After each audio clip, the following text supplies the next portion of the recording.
Want to watch football without the restrictions of blackouts or cable? Check out expressvpn.com to help you get access to all the live games. Sign up today using the link in the description to get 3 free months.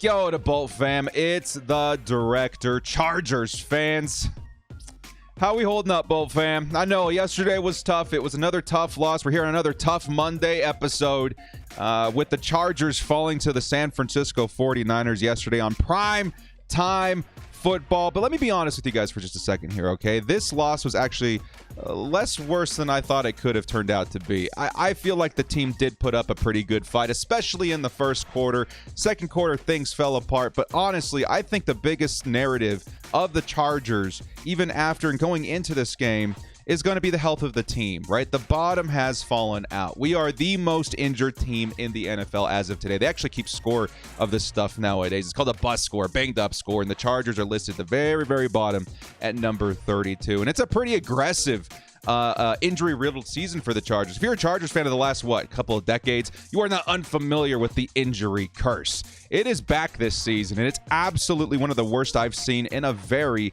very long time. But despite the injuries, the Chargers, I will say, did put up a good fight. And I'm very proud of our players. There are things that they cannot control in terms of the play calling, in terms of the health. They did a lot better than what I had expected. But that doesn't change the fact that this team is in shambles.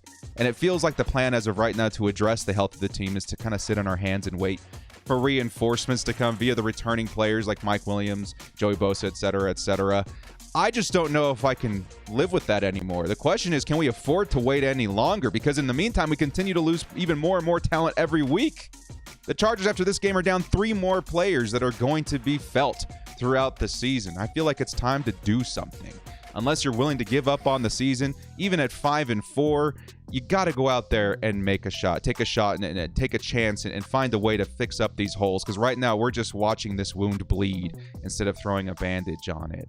So we'll have a lot to talk about in this game, guys. Maybe things that the Chargers can do to help themselves out, but more or less kind of come to grips with the reality of the situation to maybe help ourselves find a solution. Now, before we do get started with this one, guys, shout out to the sponsor, Underdog Fantasy. We got a game coming up tonight, the Eagles versus the Washington football team, or I should say the Commanders at this point. Those games can be a little, but at the same time, it's football. You want it to be entertaining. This is one of my favorite things to do in the season, using platforms like Underdog Fantasy. If you guys want to get in on the action, use code DIRECTOR to match your first deposit up to $100. And let me know if you guys hit on anything, man. Hit me up on Twitter, and we'll retweet you and share in the hype, because I've seen a couple of big wins here the last couple of weeks that makes things especially exciting. Well, before we do kick off, guys, hit us up with a like and sub if you do enjoy this Chargers content. Small amount of time you guys take to hit the like, sub, and bell notification helps me out a lot. Let's get into it. Lights, camera, Action!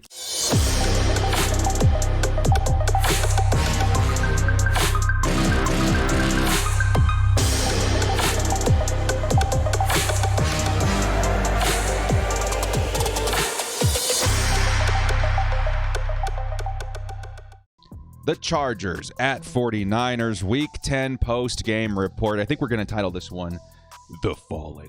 The Fallen, just because, the situation is pretty grim out there.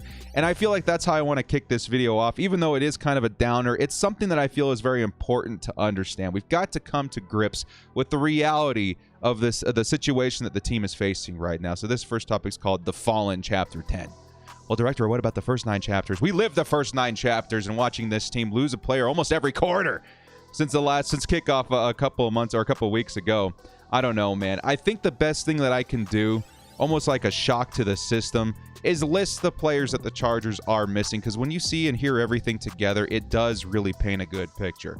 So coming into this game today, or on Sunday, the Chargers were down Keenan Allen, Mike Williams, Jalen Guyton, Donald Parham, Rashawn Slater, Trey Pipkins, Joshua Kelly, Joey Bosa, Chris Rumph, Austin Johnson, Dustin Hopkins, and J.C. Jackson.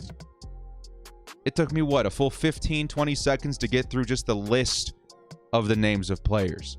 And those are players that hold significance at their starting positions, a lot of them. Now, even in this game, like I mentioned at the top of the video, the Chargers are now down 3 more difference-maker players in Gerald Everett, the starting tight end, Christian Covington, and Tito Ogbonnia. The Chargers are really scraping the bottom of the barrel when it comes to defensive linemen now, too. We also did let go of Jerry Tillery this last week, so we really, really are stretched thin. But hearing all those names in sequence really does paint a picture and open my eyes to the situation. The Chargers, ranked 32 in team health. Really, who do we have going out there? We have a couple of star players definitely sprinkled throughout the roster, but on the other positions, we are working with scraps here. That's why I've been calling the Chargers that scrappy team these last couple of weeks, because of the kind of talent we've been forced to use. I don't think that the Chargers are forced necessarily to stay in this position, though. I do think that things can be done. I'm not willing to give up on a 5-4 record even. We're going in 5-3. I felt there were things that we could do to help improve our odds, which again, one score was the difference between the Chargers' victory and loss in that game. Could a signing have made a difference? You tell me. Even now at 5-4, I feel like there's something that must be done, and we'll talk a little bit more about that as we go along. But in the immediate future, we can talk about this next segment, the cavalry. Okay? In the meantime, the Chargers do have that strategy of sit and wait. Let's get our players back. And of course, you do have to, that does come into effect a little bit in your decision making, because the reality is, yeah, you're going to have players come back. When Keenan and Mike come back, you still have Josh Palmer. Where would an additional wide receiver fit in the term of your scheme? How are you going to properly utilize that and not just throw away money? Well, the answer to that is addressing other aspects of that position that you are lacking. Again, we'll get to that in just a second. The cavalry, however, the Chargers are expecting to get some good news here in the next couple of weeks, and this is something that they desperately need. Mike Williams has been hinted to maybe even play next week versus the Kansas City Chiefs. That's huge. Mike Williams, he's got a pretty good track record versus Kansas City. At minimum, we need a wide receiver back ASAP, and we're hoping that Mike Williams can return in a state where he can actually make a big difference, not be in a restrictive snap count, and find a way to help the Chargers give themselves a shot at winning this one. It'd be an uphill battle, but Mike Williams certainly does help. That's good news number one. Good news number two, probably the biggest news out of all these returning players, is Joey Bosa. Joey Bosa seems to be trending positive, and I would say he could be back within the next 3 weeks. And the effect that a Joey Bosa could have on this team is massive, because again, I don't feel like the defense is the big issue here. I think it's the offense. The defense getting additional help like that could help vault them into a position where they are playing well above average. Right now, I would feel they're around the average territory. Well above average is what a Joey Bosa can bring to the table. The only real wild card we got in here is going to be Keenan Allen. We don't really know what's going on with that hamstring injury. And of course, Keenan, the best wide receiver on this roster, his lack of presence has certainly been felt all season. He could really return any day. And like I mentioned, these three players carry significant game-changing ability for both sides of the football. Joey Bosa could single-handedly uplift this defense into, again, a well above average defense. That pass rush that's already looked okay with Khalil Mack trying to venture out there alone. Bringing back Joey Bosa would make a huge, huge difference in terms of everything. It starts in the trenches, and there's a rippling effect throughout the rest of that defense. That would be huge. Mike Williams and Keenan Allen.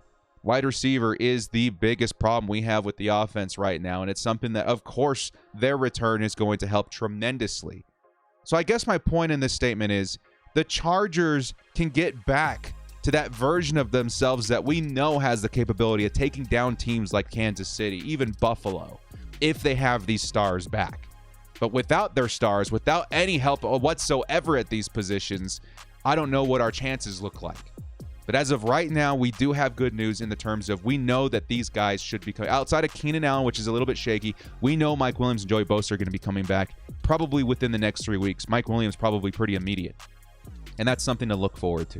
And it does give me a ray of hope going into the future, especially since the schedule is kind of switched in terms of strength. At the top of the season, I really felt that the Chargers' early portion of the schedule was pretty soft, and then it would get pretty stiff going on forward. Yes, there's going to be some very tough games going forward, but not as many as I first suspected. This season is not a throwaway season, folks. This season is not one that you want to give up on. Calvary's just around the corner, and the Chargers can help themselves out with a couple more signings to really hit the second half of the season hard. But right now, you've got to come to grips with the situation. Next segment's going to be about Justin Herbert. This segment's called Herbert is that dude, but the wide receivers have bottomed out.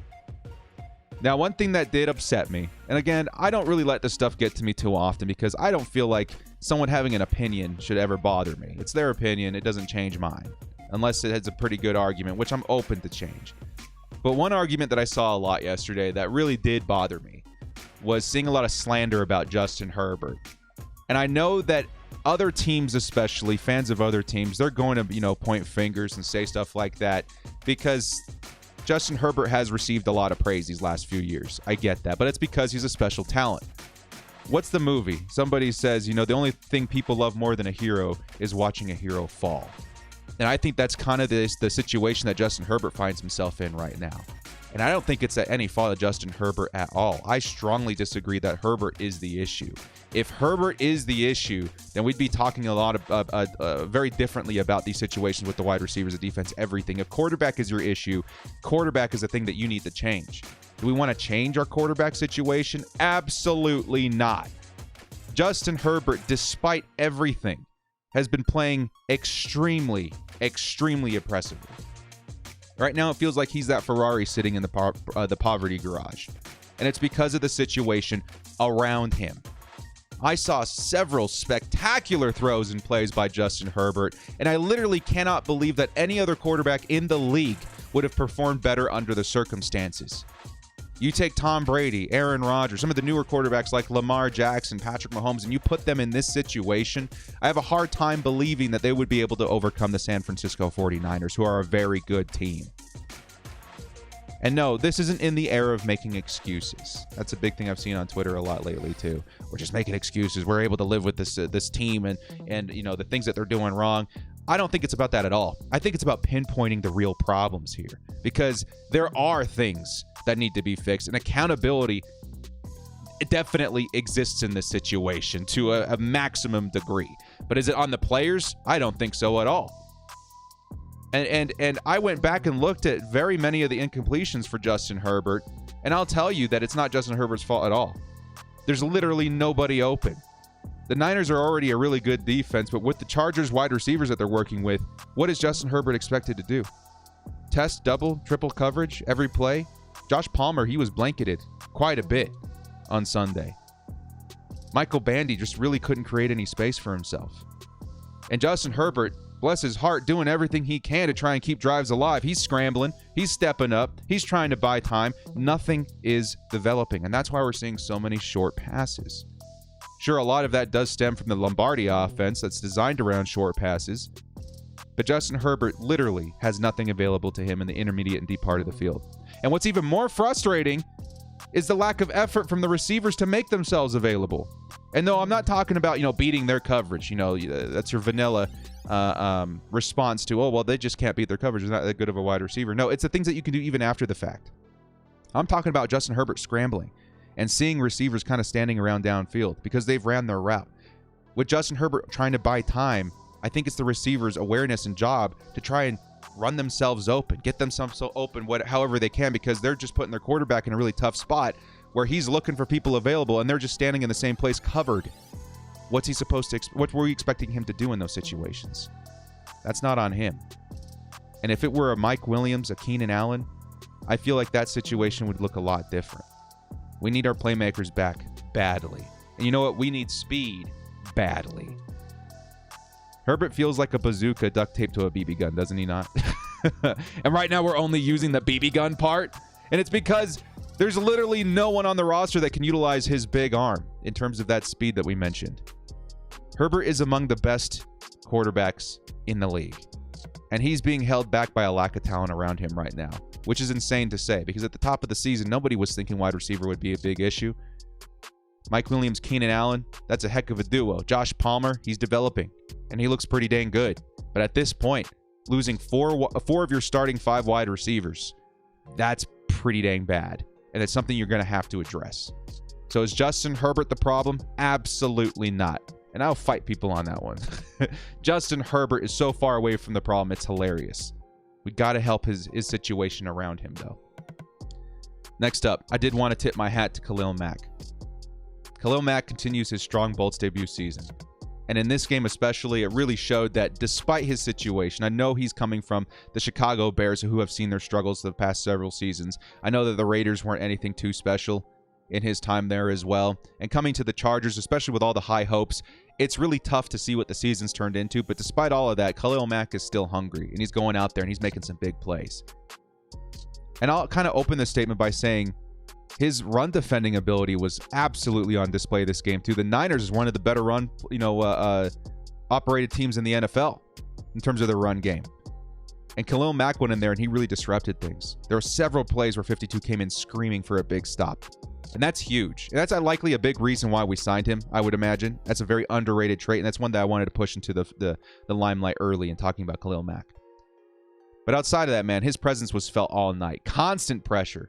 I think including, yes, a sack. One that definitely helped the Chargers stall out that drive. And it gave us a legitimate chance to stalling out several drives. Khalil Mack was in the face of Garoppolo more often than not, trying to sack through tackles, tackle through blocking and all that kind of stuff. It was absolutely insane, the effort we saw from number 52. He's been great despite the lack of help from the opposite side as a pass rusher as well. We saw maybe a small sample of Bosa and Mack together at the top of the season. Soon they're going to be reunited. And we're hoping that they can continue causing serious damage once that duo is back together. Because like I mentioned at the top of the video, that unit together changes this defense. It changes everything. It starts in the trenches, and there's a rippling effect. And Joey Bosa, Khalil Mack together, that's a big change. Because Mack, just on his own, has been pretty phenomenal. I think 7 sacks on the season. He's among the top 10 pass rushers in the league, despite the lack of help. So tip of the hat to Khalil Mack. He had a fantastic game. What about the defense as a whole? Well, I would actually say that that's one of the aspects of this game that did surprise me. The defense held up very well despite the lack of run D. Run D aside, the unit played very admirably. Specifically, Derwin James and Drew Tranquill. These guys are incredible together. And I feel like, again, that is pushing the narrative in the limelight a little bit into the terms of, can we afford to bring back Drew Tranquill? I think at this point you have to. I don't want a repeat of the Kaiser White situation. Make sure Drew Tranquill stays on the roster, because him and Derwin James in the box have been really, really good. And again, one of the reasons that I feel like the Chargers' run D was really bad on Sunday, but it could have been way worse. Going into the second half, the Chargers had only allowed like 50 yards on the ground. And then the bottom fell down. The defensive tackle started going down. And things just kind of fell apart from there. But Derwin James, Drew Tranquill, those guys have been incredible. Another guy, Asante Samuel Jr., he's been amazing. Arguably the best corner on this roster right now. The second-round pick certainly making his presence felt. That big play in forcing the fumble with Derwin James, going in for the recovery. He's been great in coverage. Him and Brandon Ayuk were duking it out all night. He's been fantastic. And they did a better job than I expected holding down Christian McCaffrey as a whole on Sunday. I know he scored. He had a really good fantasy day and all that. But this was the kind of game that I was worried CMC would have one of those, like, monumental games. With the Chargers run defense looking the way it did, and CMC looking as great as he has been with the San Francisco 49ers, I felt it was going to be a monster day. But I think the Chargers did a better job than I had expected holding him down. But this defense, man, they desperately need help from the offense. I don't think the defense is the problem at all. Sure, the defense is good, not great, especially with Bosa absent from the roster. But our offense needs to keep up. This unit is gassed half the time that they're on the field. Terrible field position, playing from behind, and that only provokes your opponent to run the ball even more, which we know that we're not great at. This defense, I feel like, has been playing valiantly. That's the word I'm looking for. Valiantly this season. And they've been pretty good. Not great, but pretty good. The offense, though, is really making life difficult for these dudes, though, man. And that's why the offense is going to be such a focal point for us through this video and probably the rest of the season. Speaking of the offense, I forgot I had chosen this photo. I kind of shocked myself here. Joe Lombardi is a drowning man, and he's starting to pull us down with him. I actually photoshopped this during the morning slate yesterday, because you guys know I'm normally streaming, and I was like kind of, goofing off on Photoshop, and I was like, what would be hilarious? Joda. And I titled this, You Must Unlearn What You Have Learned. Short passes only. Because that's kind of where we're at. To his credit, I do feel like Joe Lombardi, it wasn't his worst game. That doesn't mean it was a good game, but it wasn't his worst. But I feel like the moment he starts finding a rhythm and success and the defense adjusts, we fall back to conservative tendencies. That's always the fallback. And that's so predictable. It's really making me physically ill at this point. I get it. This team is injured. It's tough. It's a tough situation for any offensive coordinator to go through, trying to work around pretty much different talent every single week with a new injury. But the issues that I'm noticing that are bothersome, these are the same issues that we saw when the team was healthy. And at this point, I think you just got to label it. We're not doing ourselves any favors by continuing doing the same thing over and over and over again and expecting different results. And at this point, it just feels like even with the lack of talent around Justin Herbert, which I would say is the bigger issue, I think that the Chargers aren't doing themselves any favors with the lack of creativity on the play calling. It's been pretty bad. Again, this week wasn't as bad in terms of play calling, but it doesn't excuse the fact that the same fallback was the result in conservative tendencies. It was, I don't know.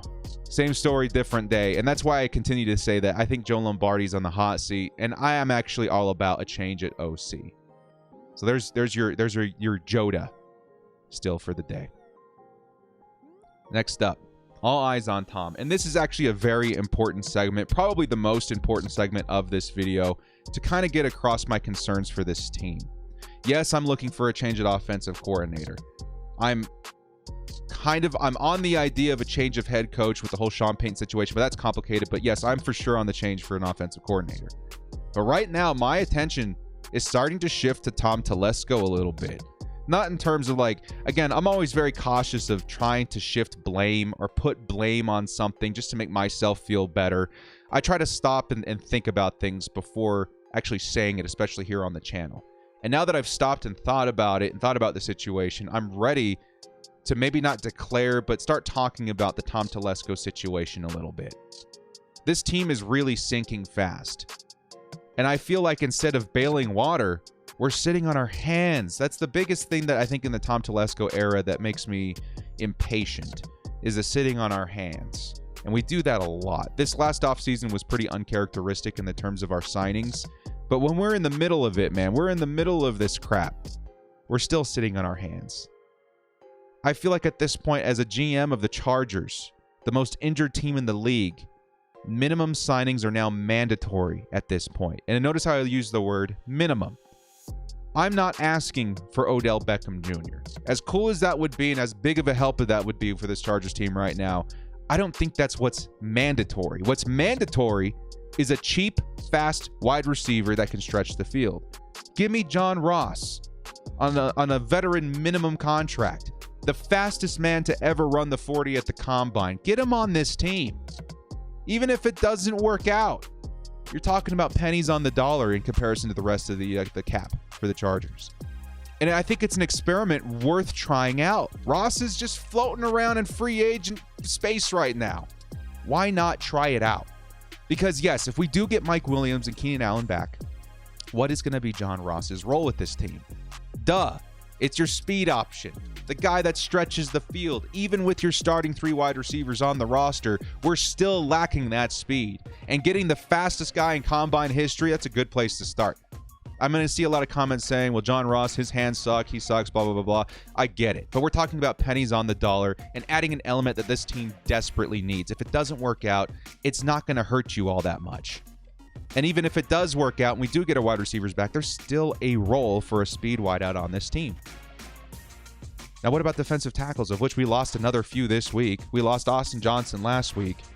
We cannot afford not to sign anybody. I think at minimum, if you guys were like, well, we're expecting a signing, we need something right now, I would expect the Chargers to sign a defensive lineman this week. Maybe today or tomorrow. Something has got to happen. They may elevate somebody. I know Foster Merrill was someone people were excited about. I think he's actually on IR right now. He's also injured too. You gotta have to make a signing. And at this point, give me Ndamukong Suh. Because right now, we're bleeding pretty bad in terms of a run defense. There's a vacancy right now. If you're going to spend up on a position, if you're going to put some resources on a position, again, at this point of the season, it wouldn't be as expensive because we're talking about a half-season rental. Give me a guy that's good versus the run. Give me a veteran that would be on a very short, again, half-season contract. And one that would help the Chargers right now because we don't know the situation with Austin Johnson and his return. We don't know what this depth is going to look like. Now, Jerry Tillery's gone. That was a need. But Tito's now gone. Fayoko, he's going to be the only guy in there right now. And I'm all about giving him a shot. But we still need guys to rotate. I know having Fayoko and Austin Johnson isn't the worst, or I should say Sebastian Joseph Day. Those two isn't the worst situation in the world. But who are we going to rotate in with those guys? I think Sebastian Joseph Day played a record amount of snaps yesterday. I think something like in the high 60s. That's not good. That's going to wear out your dudes super, super fast. So why not give me a guy like Sue who's very good versus the run and find a way to patch that hole? We just can't keep leaning on practice squad talent anymore.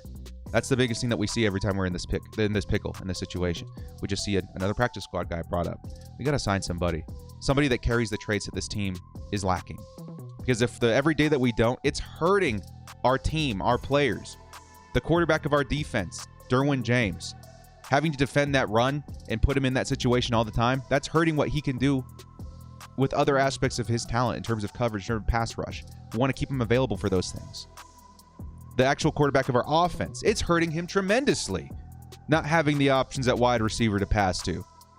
He's starting to panic. We don't want him to fall into a tendency of, obviously nobody's going to be open, intermediate, or deep, so we're going to hit the underneath. We're going to turn into the dink and dunk quarterback. Don't do that to a generational talent that's got one of the best arms I've ever seen. Give him a speed option. Find a way to utilize those unique traits that are once in a lifetime you're going to find in the draft. This team, I don't know, man. As a whole, the longer we wait, the more damage is going to be done. And that's why my eyes are on Tom Telesco, because he's the one in control of this. So my bottom line here is it's a tough loss. But at this point, the bottom has fallen out in terms of health. Available talent is just not there. And this is not an excuse. It's reality. It's coming to grips with the reality of the situation. And that's why my eyes are fixed on Tom Telesco. Yes, there are players returning soon. You have to factor that in. But there's other issues going on here. Lack of speed, major one for me. Even if you get Keenan Allen back tomorrow, right? The problem doesn't change. Make a signing. The DTs are dwindling. We have to make a signing. Even if we got Christian Covington back tomorrow, it doesn't change how bad our run D has been. Grab Sue. I don't know. It just feels like I refuse to give up on this season. By letting the team take on water, we're throwing in the towel. We have an amazing team despite the injuries, guys. May I remind you, we have Justin Herbert, Austin Eckler, Derwin James, Khalil Mack, Asante Samuel Jr., Drew Tranquil. There's talent all over this team. We just have to patch the holes at other positions to help these guys out. We have to. Don't give up. Because my biggest worry at this point is that the team falls apart just short, right? 1 or 2 games could be a huge difference. If the Chargers can pick up the pieces and get their guys back, at the tail end of the season, we'll have been too late because we did nothing. We chose to do nothing in those middle games. I don't know. By taking the field with the bottom of the roster talent, it just feels like we're willing to take those losses in those situations. Who's to say a wide receiver signing wouldn't have helped us win versus the Niners yesterday? Or a defensive lineman? Maybe. Maybe that could have been the difference. And that's enough for me to act. Right now, the lack of moves is the biggest problem with the roster. And instead of bandaging the wound, we continue to watch the team bleed and that wound fester. I'm not giving up on this season. And I hope that Tom Telesco, the coaching, everybody finds a way to stop biding their time. Do something. This requires action. Do something. We need a signing. We need a change at coaching. We need something. Do something. Because I'm not willing to give up on this season. Well, guys, let me know your thoughts in the comment section below. Let me know your thoughts about what the Chargers can hopefully do to help themselves out versus Kansas City. Because at this point, that is looking to be a very tough situation for the Chargers if we just don't do anything. So let me know one of the things that you guys hope the Chargers do immediately. Let's make this really simple. If the Chargers had an option to sign Sue or John Ross, who are you taking? You can only have one. Let me know in the comment section. Well, guys, thank you so much for joining me. This has been The Director. If you liked what you saw here, hit us up with a like and sub on your way out. We'll see you next time, and as always, bolt up and stay frosty. Don't give up, Chargers fans. It looks tough right now, but try and have fun with it, and hopefully this team makes the right decision by making a decision.